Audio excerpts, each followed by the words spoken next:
Hey YouTube, welcome back. It's Ricky with Shoemonster EDC. We got a cool CIVIVI to look at. Yes, this is the Hadros, or Hadros, however you want to pronounce it.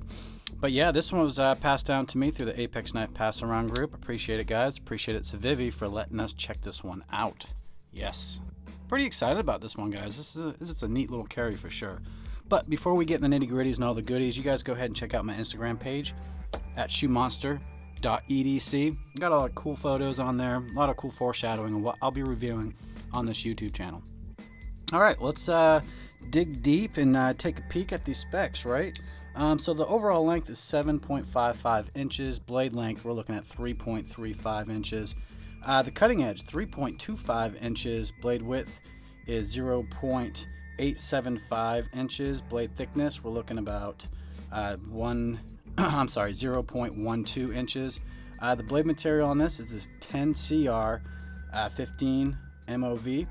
We're looking at a hollow grind on this fella there. See if you guys can see it on the camera. Yeah, a little bit, huh? Let's point it this way. So the finish on this blade here is satin. We do have a plain edge, and yeah, that's it for the blade, right? The handle length is 4.20 inches. Handle width is about 0.875 inches. Handle thickness is 0.48 inches. We do have a green micarta on the handle, and the frame of this guy here, the inner frame, is all stainless steel. The weight on this is 2.57 ounces, so yeah, it's under that 3.0 ounce threshold, so it's considered a lightweight carry for sure. It's a right hand user, and we do have a tip up carry for that pocket clip there. And yeah, it looks like you can move that pocket clip on the other side, so a little bit of lefty love there, right? So it's not a complete right hand user. You can lefties will appreciate this one too. So we are looking at thumb studs to deploy the blade, and we do have a liner lock to close it back up. MSRP, we're looking about $70. I found it online for about $59, $60, somewhere around there. So not too bad. It's definitely a mid-budget friendly carry. It's not a budget, but it's not a very expensive one either. So that's that. Let's do some size comparisons. Let's compare it to the Para 3. If I can get it open here, my finger got stuck. So yeah, it is definitely longer than your Para 3. The handle is just a hair longer than your Para 3. The blade's definitely longer on this guy. I don't know if I mentioned it before. This is a Wharncliffe style blade, for you guys who are just wondering about that. So what else can we compare it to? Let's compare it to the Finch 1929. And yeah, it just swallows the 1929. This is a very small carry.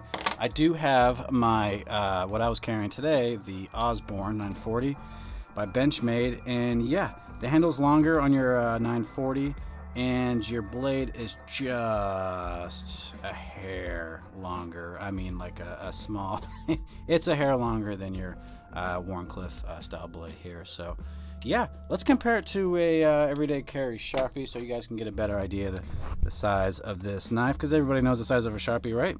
So with it closed up, you can see that the Sharpie is definitely longer than your CIVIVI here. Let's open her up, and yeah, so there you go. That's a good size comparison. So what do I think about this knife, guys?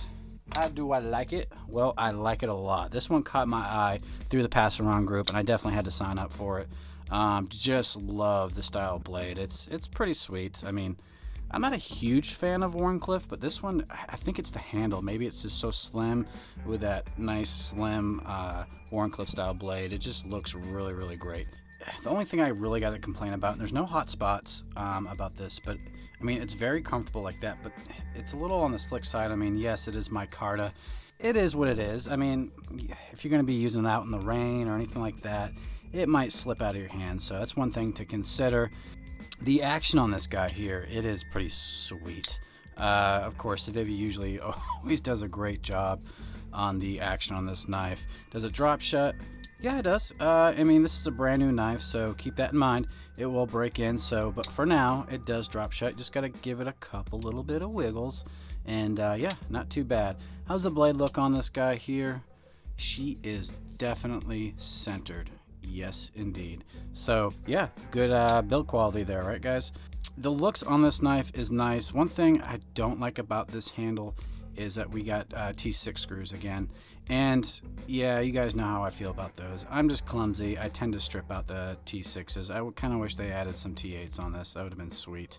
I do like how you can flip the clip over to the other side. A little bit of lefty love there, right? Very, very, very nice. So yeah, do I think this knife is worth the price point on this? I do. You know, you have a little bit better quality steel than your 8CR or, you know, a budget steel like that. Great build quality, great action. I think this knife looks really cool. I mean, I just love the way this, you know, nice slim handle. It just kind of, it looks good with the blade. I mean, it's just a good combo.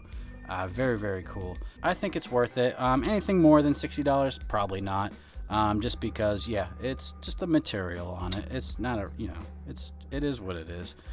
So that's that, guys. How do you guys feel about this knife? Do you guys like Wharncliffe style blades? Let me know down in the comments.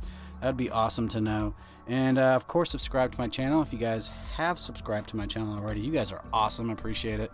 And we'll see you guys next time. Bye.